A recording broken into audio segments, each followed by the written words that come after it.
বাংলাদেশের সেনাবাহিনীর জন্য একটি কালো দিন। এই দিন বাংলাদেশের শত্রুরা এবং বাংলাদেশের যে সেনাবাহিনী, সেই সেনাবাহিনীর শত্রুরা তারা চক্রান্ত করে বিডিআরে যে অভ্যুত্থান নাম করে সেনাবাহিনীর চৌকস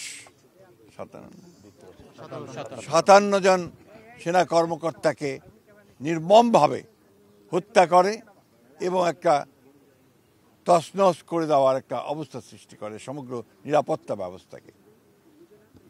এটা বাংলাদেশের শত্রুদের উদ্দেশ্য ছিল, প্রধান উদ্দেশ্য ছিল বাংলাদেশের নিরাপত্তা ব্যবস্থায় আঘাত হানা এবং বাংলাদেশের সেনাবাহিনীর যেন মনোবল নষ্ট হয়ে যায়, যেন তার দুর্বল হয়ে যায়, সেই কারণে এই ঘটনা হয়েছিল।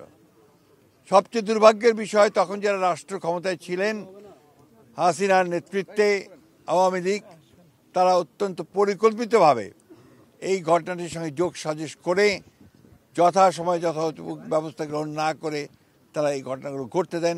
2 দিন ধরে বিডিআর পিলখানাতেই হত্যাযজ্ঞ চলে এবং এখন পর্যন্ত এটার যে পূর্ণাঙ্গ সঠিক নিরপেক্ষ তদন্ত, সেই তদন্ত হয়নি।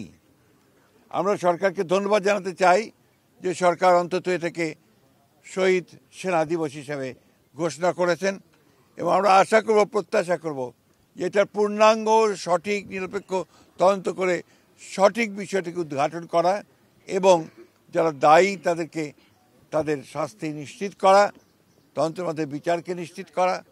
এবং এটা আমাদের জাতির জন্য একটা কলঙ্কজনক ঘটনা।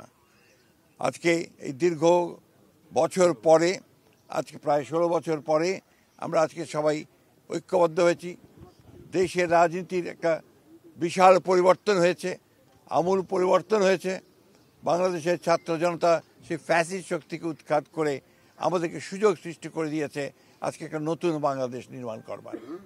আজকের এই দিনে শহীদদের প্রতি আমরা গভীর শ্রদ্ধা নিবেদন করছি। আমাদের দল, বাংলাদেশ জাতীয়তাবাদী দল, আমাদের চেয়ারপারসন দেশনেত্রী বেগম খালেদা জিয়া এবং আমাদের ভারপ্রাপ্ত চেয়ারম্যান জনাব তারেক রহমানের পক্ষ থেকে আজকে আমরা এখানে এসেছিলাম তাদের প্রতি শ্রদ্ধা জানাতে।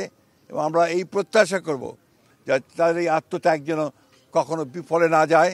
আমরা যেন সত্যিকার অর্থেই একটা স্বাধীন সার্বভৌম দেশ হিসাবে আমরা যেন মাথা উঁচু করে দাঁড়াতে পারি এবং আমরা স্বাধীনতার সার্বভৌমত্ব প্রশ্নে যেন কোনো আপোষ না করি। আজকে এই হোক আমাদের এখানে প্রতিজ্ঞা। আমরা আজকে আবারও তাদের পরিবারের প্রতি আমাদের সহানুভূতি জানাচ্ছি, সমবেদনা জানাচ্ছি এবং অনুরোধ করব, আহ্বান জানাবো যে সরকার এবং সেনাবাহিনী তাদের পরিবার পরিজনদের যেন যথার্থভাবে তাদের যে ক্ষতিপূরণ, সেই ক্ষতিপূরণ করেন এবং জনগণকে একটা ধারণা দেন যে সরকার এবং সেনাবাহিনী তাদের পরিবারের সঙ্গে আছে।